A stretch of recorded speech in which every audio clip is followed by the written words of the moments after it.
So many moms feel stuck and isolated, like they've got to keep it all together and can't say how hard it really is. On Let's Get Real, we talk about the real stuff, motherhood, mental health, and everything in between, so you don't feel like you have to carry it alone anymore. Because in order to heal, we have to get real. If you're feeling overwhelmed, grab the Overwhelmed Moms Guide. It's totally free and made to help you feel like yourself again. The link is in the show notes. Let's jump in. Change can feel terrifying, especially when it's the kind of change you never saw coming.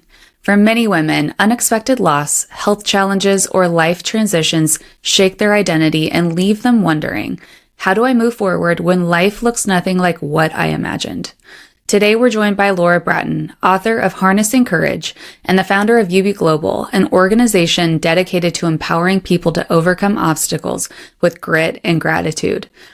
Laura lost her sight as a teenager, and her story of resilience, courage, and hope helps audiences navigate their own seasons of change with newfound confidence. Laura, thank you so much for being here today. I am very excited for this conversation on grit and gratitude as we get to talk about your story, navigating grief, and being able to really come out onto like this other side of giving a lot of people hope of what this can look like in the midst of loss. So I'm very excited. Thank you. I thank you for being willing to talk about it. A lot of people aren't. Yeah, well, as we jump in, I would love it if you can share your story and just those early days and the beginning parts of what those first moments were really like in this process of losing your sight. So even though I was diagnosed as a child, it didn't significantly affect every part of my life until I was a teenager. And so my mindset immediately was denial. Mm-hmm. Oh, this won't happen permanently. We'll have low vision. I'm not going blind. By the time I graduated from high school, don't ask me why that was a marker, but by the time I graduate from high school, this will all be over.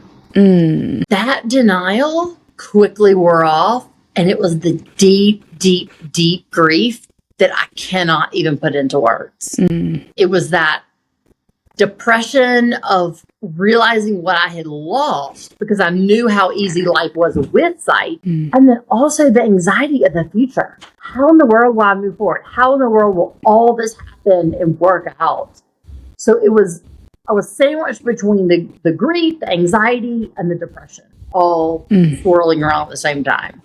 And they feed each other. And it sounds 100%. Like you had the heads up early on. You were given this diagnosis.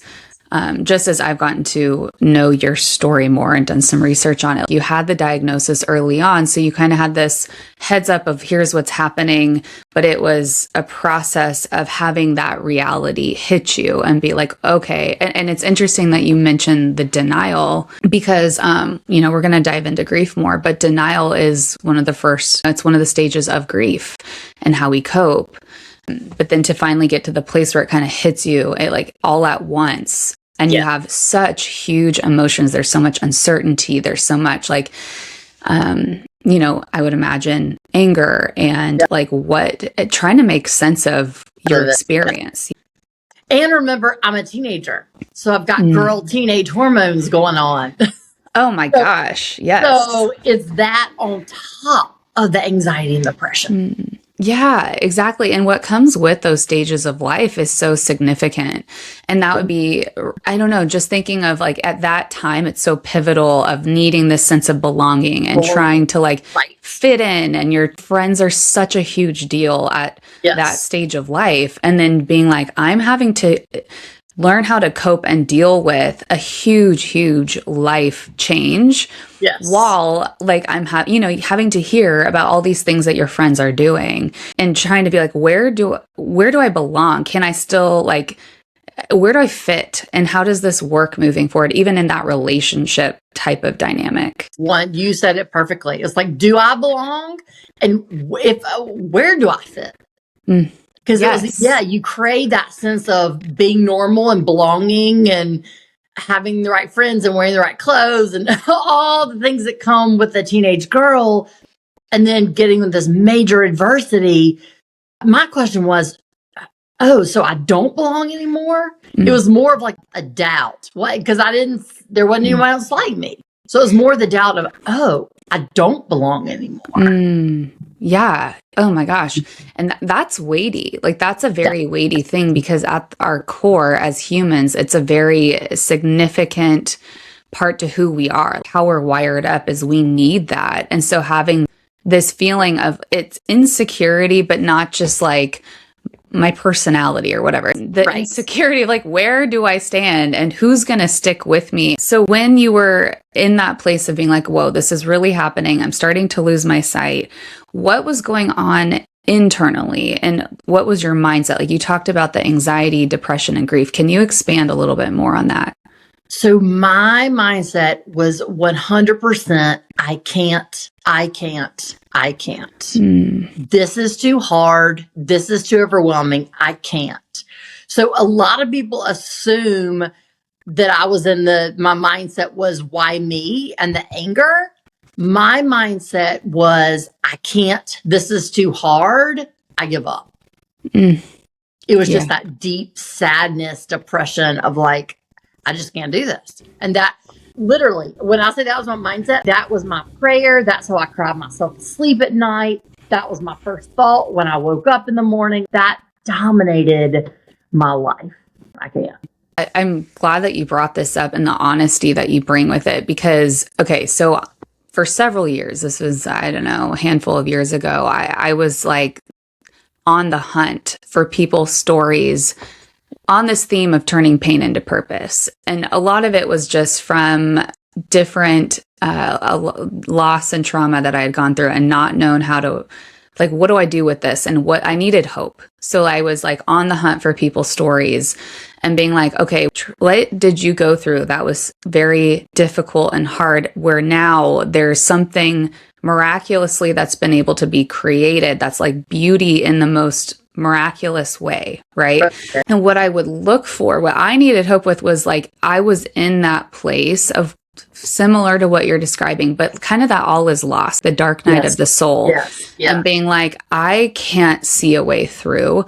I need to hear someone honestly share that part of their journey. That was where they were at too. And they were able to get to the place that they were now, but they first went through that dark night of the soul.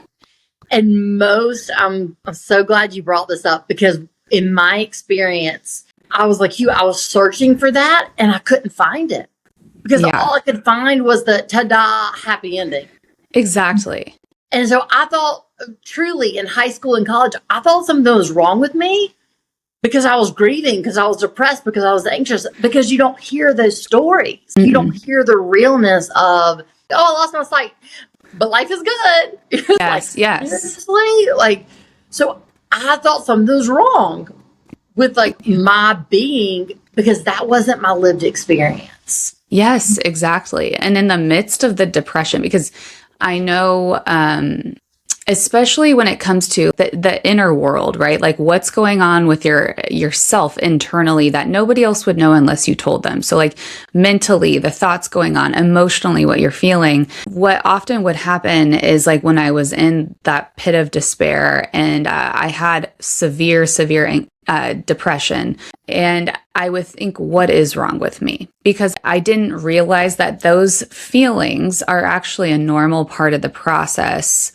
And even, again, coming back to grief, depression is a normal part of the grieving process. But because very few people would talk openly about it, right, I thought there was something wrong with me. And then I'd get stuck. Like I didn't know how to move through. Yes. You're just stuck in depression. Since nobody's talking about it, you're like, well, I'm the only one stuck here. Exactly. Right?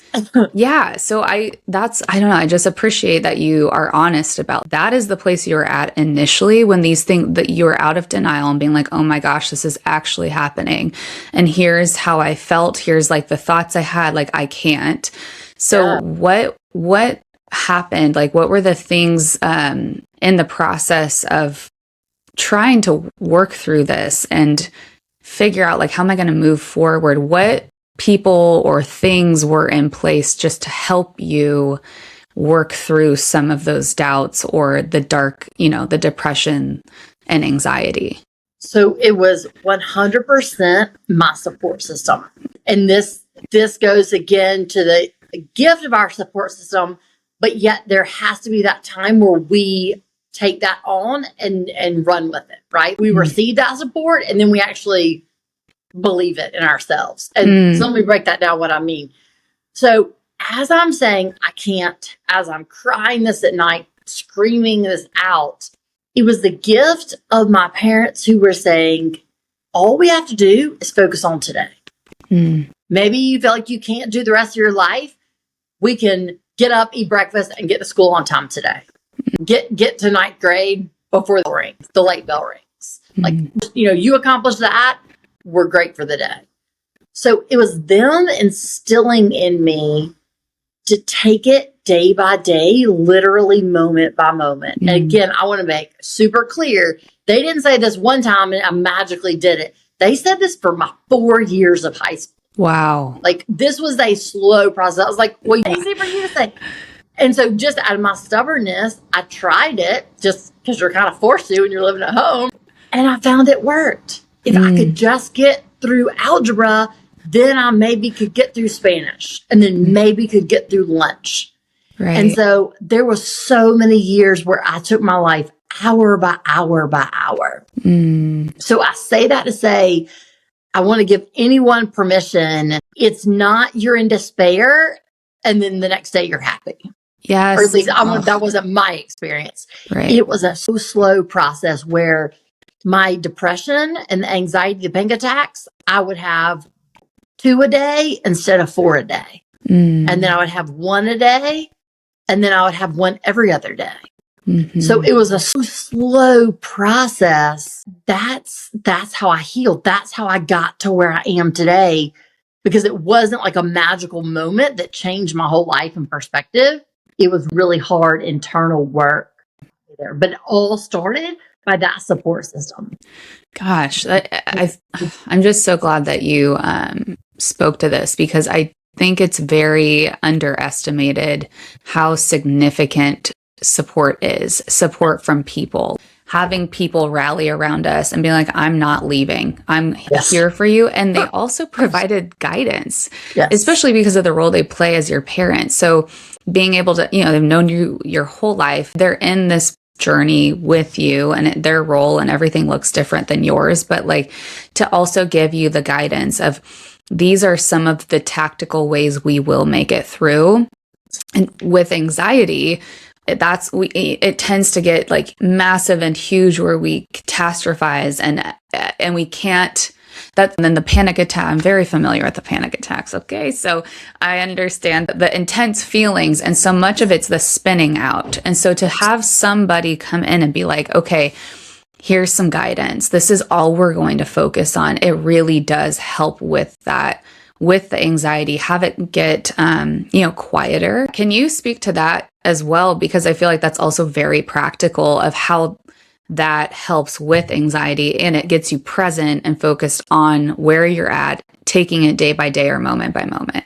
Yes. So the best real world example I can say with grounding was, I have one older brother. He's 5 years older. And throughout this whole process, he continued to treat me like that just annoying little baby sister. He wanted to just like disappear and send to the neighbor's house, right? Like, just leave me alone. And the reason I say that was grounding was because when I was living in panic attacks, when I was in such deep depression, that became my whole world, right? The anxiety, the depression is like just whirling around constantly. There was no grounding. Him just treating me normal was deeply grounding, because it grounded me in the present moment.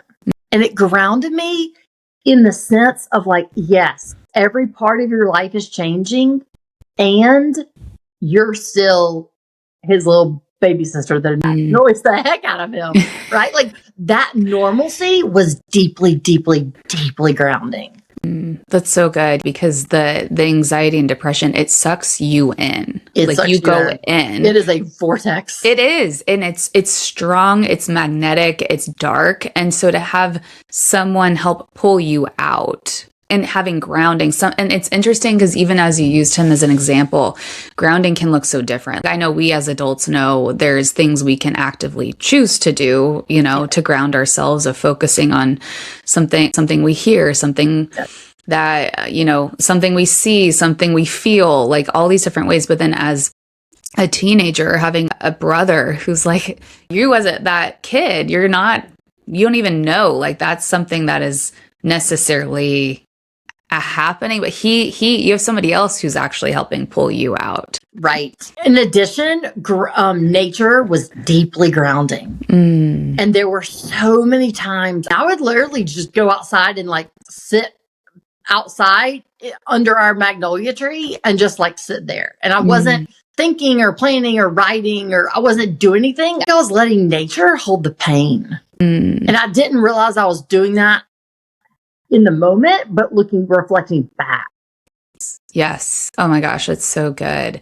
Yeah, nature in itself. And it's interesting again, because it's like these really helpful, effective tools, if you will, you were almost in a way accidentally using, like not 100%. with. I was like, I intuitively knew. Yeah.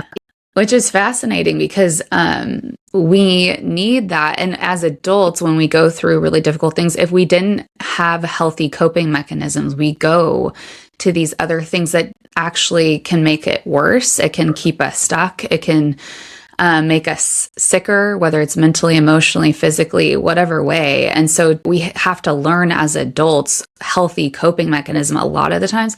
But you started learning this so young from what you were going through. And again, just coming back to that support and the people in your life, which was huge. Yeah. And it was just, these sound so simple, but they were so transforming. What also comes to mind with grounding is I would just go outside, and my poor dog got 12 brushes or her hair a day. I would just like grab the brush, and she was a golden retriever, and I would just like stand there and brush her hair.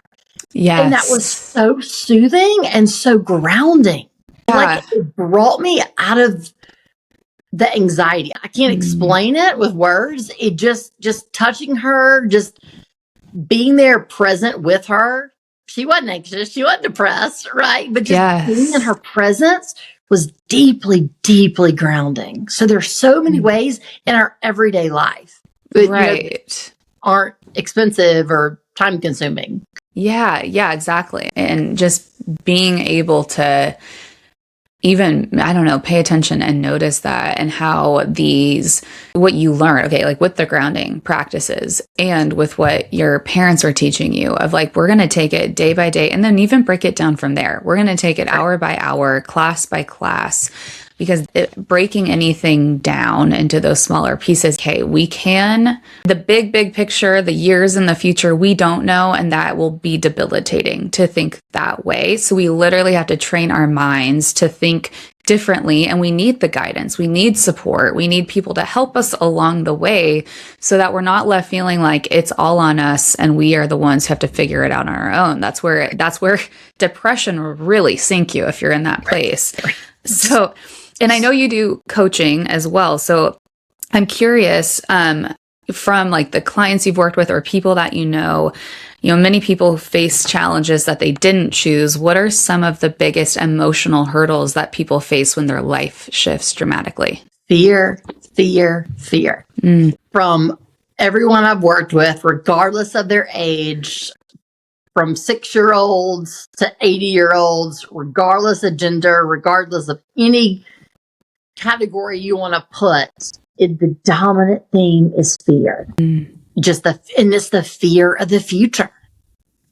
And with that fear comes with circling back to what you said, that belonging. Am I enough now? Do I matter? And so taking people to that place of first acknowledging that fear rather than just immediately saying, okay, you're fearful, let's jump over it. Just acknowledge that fear is deeply real. You're going through a major traumatic life transition. Acknowledge that fear is valid. If you didn't feel fear, I'd worry about you, right? Yeah.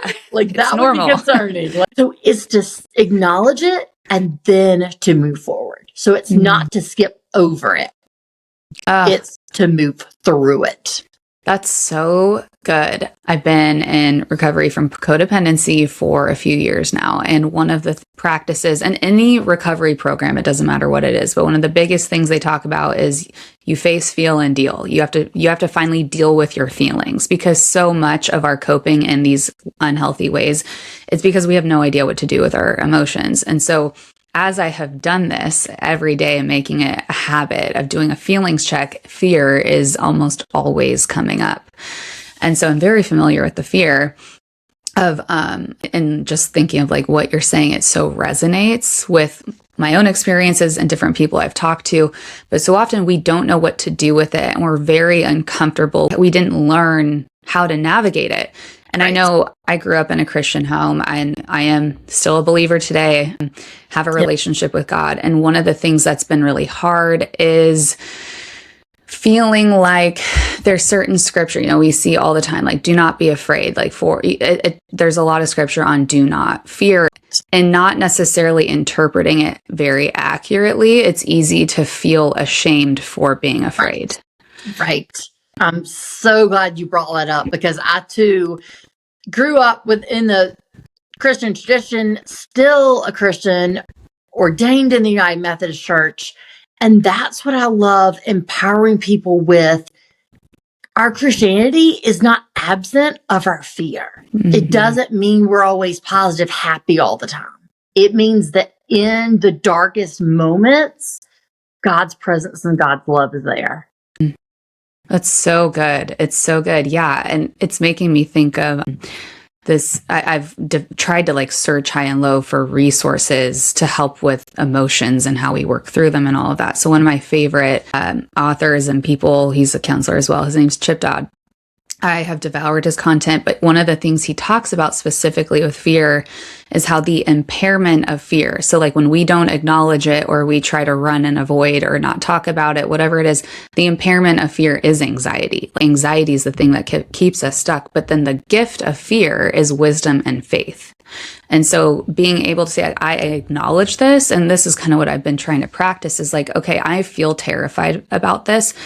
What is the gift? And going to God and being like, I need you to give me wisdom. Whether you give it to me directly or you lead me to somebody that I can talk to help bring wisdom to the situation and help me have faith and learn how to have faith where it's not trying to like override and deny the fear I have, but being like, those two things can exist at the same time. Coexist. Yeah. And both are healing. Yes. Right? That's exactly. So important. And that was such a hard lesson for me to realize and believe that they can coexist. Yes. So good. Yes. And that fear is not the absence of faith. Yeah. Fear is not weakness. Right. And it's not like I don't have enough faith because I'm afraid. Right. I think that's the part that would be like, there's something wrong with me. There's something I clearly don't have enough faith because I'm still terrified. 1000%. Yes. If I could have a penny for everyone, every time somebody said, just pray more, just pray harder. Oh my gosh. Yes. Oh, I'm so glad you're speaking to this.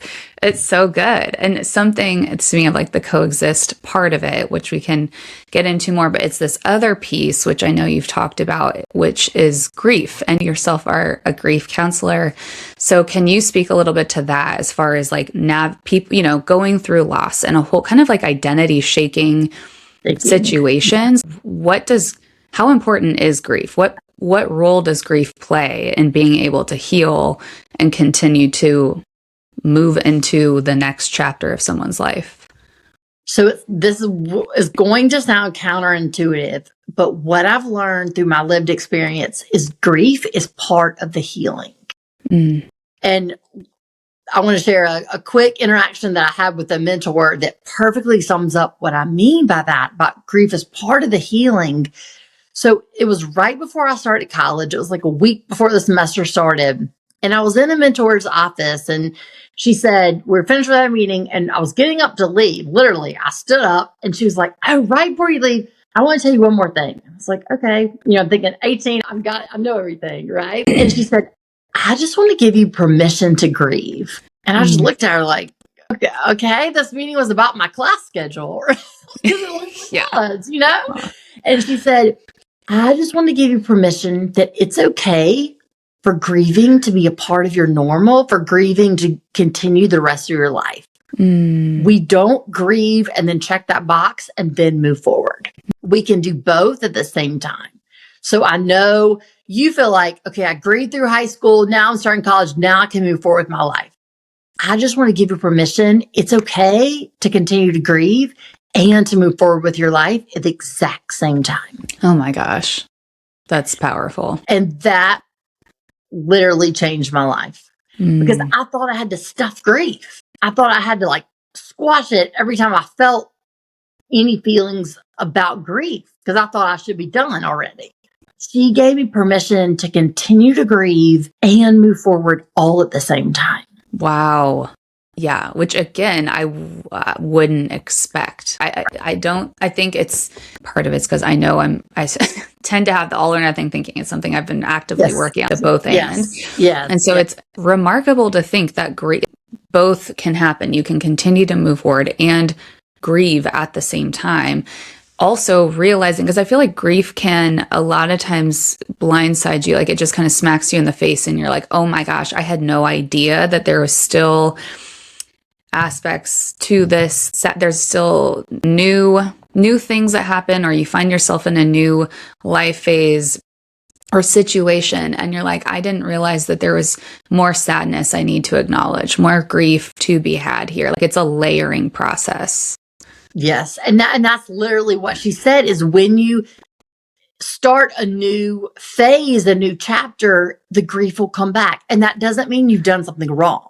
That just means grief is always there. And that's just part of our human experience when we've had a major either death or non-death loss. Yeah. So that's why she was saying, as you're starting college, not like it's going to be all perfect and you're totally healed.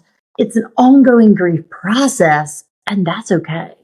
Yes. Oh my gosh. It's so good. So good. And I think it helps to set realistic expectations because in our culture, we don't know really how to do that. It's not something done well. Because I when I've been reading the Bible and and I'm like, man, they were very public about their grief, right? They would put on sackcloth and ashes on their head, very public of like they had loss and they're in the midst of grief. Whereas here it's, you slap on a smile, you live in America, you need to be able look at what you have and yes. Yeah.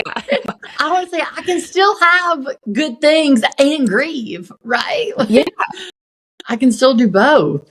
Exactly, which is the other part I would love for you to talk about, which is the gratitude side and how that plays into, again, the both and of grief and gratitude.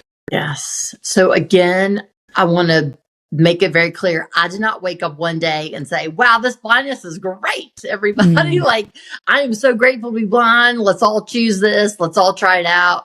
So there wasn't one magical moment that I just said, oh gosh, I'm so grateful for this adversity. I'll just be grateful the rest of my life. Again, it all started with a conversation with a mentor. So one day in high school, at the end of high school, a mentor said, Laura, I want you to start having a mindset of gratitude. So every day I want you to write down 3 people, 3 situations from that day that you're grateful for. Well, being from the South, I nodded and I smiled. But in my head, I'm thinking, absolutely not. No, I have nothing to be grateful for. And I'm not going to think of 3 things every day. No. So just out of my pure stubbornness, I was going to prove her wrong. So one day became a week. The week became 2 weeks. 2 weeks became a month. And I slowly realized she did not mean gratitude to numb our pain. She meant gratitude is helping us recognize what we have in the midst of pain. So she was not teaching me to wake up and say, I'm so grateful to be blind. She was teaching me at the end of the day to say, I'm deeply grateful for this guide dog that helps me navigate the world. So gratitude is not, again, minimizing, pretending our pain is not real. It's recognizing in the pain what got us through the pain. And so for me, a lot of days, the gratitude was, I'm so thankful this day is over. I'm grateful I survived. I made it through the day. Oh, that's so good. I mean, this mentor, first of all, sounds incredible. And it's another person part of your support system and someone to help you navigate such huge life change. But I'm just so glad there's so many things that you've spoken on today. But this is another one of those because I'm thinking back, this is a handful of years ago. And I was like, okay, I've heard all this thing about gratitude and the gratitude practice. So I was like, every day I'd write the 3 things down. However, I had no idea how to acknowledge the loss and the sadness of what I was experiencing, how to express the anger that was just being buried. So, of course, it was turning into depression. And I was trying to use gratitude to counter, to, like you said, to numb and basically just deny that the hurt was there, deny how hard it was, like the situation was that I was going through. And and so I feel like this is healthy gratitude, healthy grief, and learning the purpose of it and how it really, these 2 things can come together. And I don't know, I was recently going through the Psalms and going through and seeing like how much honesty is there, this heart, like outpouring of the genuine. This is the pit of despair I feel like I am in. I'm terrified for my life, being honest about his fear. And then so often at the end, it would come back to, but like praising God and being like, and kind of reminding himself also of what is true. Yes. And the Psalms do a great job of that balance of what you're talking about, the grief and the gratitude. One doesn't minimize the other. It's not like if you're grieving, you can't be grateful. And if you're grateful, you can't be grieving. Yes. Yes. But they support each other. Right. Exactly. I'm just so glad you've been able to speak to this. And I know as we're coming to an end here, I would love to hear from you any advice that you would give to someone who wants to move forward, but they find themselves stuck by fear or just grief. They don't know how to move through. What encouragement or advice would you give them? So my first encouragement is acknowledge your fear. Rather than numbing, rather than denying, acknowledge that what you're going through is really, really hard. And it's actually a normal human reaction to be fearful when everything or something major in our life is changing. So the first step, it doesn't sound healing, but I promise it has been in my experience. Acknowledging the fear is deeply healing. Because once we acknowledge the fear, then we can choose to move forward. And so the next step in that process, once you acknowledge the fear, what goes with that advice is, what is the one thing you can do today? The goal is not to go from fear to no fear or problem to solution.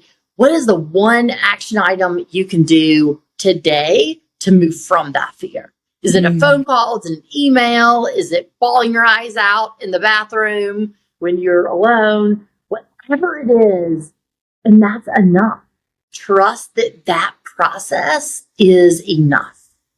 Yeah. Gosh, that's so good. I think the hope of what I hear you saying, the hope of what is possible and first acknowledging it. And that is the part that's so terrifying, is like, oh my gosh, if, some of the thoughts can be like, if I speak this and name it and say it, then that means it's true, when that isn't the case. But it actually frees you to be able to take an action or a next step, or like see through the fog and see on the path just the next little bit that you can go and you can move. Yes.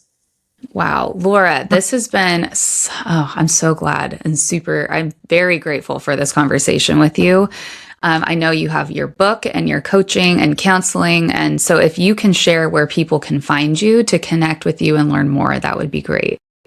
So the best place is on my website. laurabratton.com has all the information about the book, coaching, the keynote speaking. It's all there. So, and please connect, because I'd love to hear about your experiences, how you're navigating both, because both are equally valid.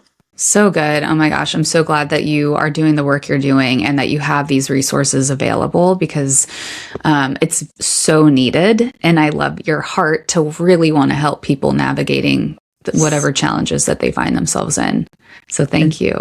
Well, thank you for this platform, because it's so rare that someone's willing to acknowledge the fear and acknowledge grief exists. Oh my gosh. And I have found too, I'm like, it's also rare to find people who are willing to share and talk about it. So I just so value you being willing to share your story and the work that you've done to be able to then help other people. So thank you, Laura, so much for being here today. I'm very excited for whoever gets to listen to this episode. I know it's going to be very, very helpful. Thank you. Thank you. Thank you. Thank you for creating this platform. Yes. Well, if this conversation resonated with you, please share it with another woman who needs to hear it.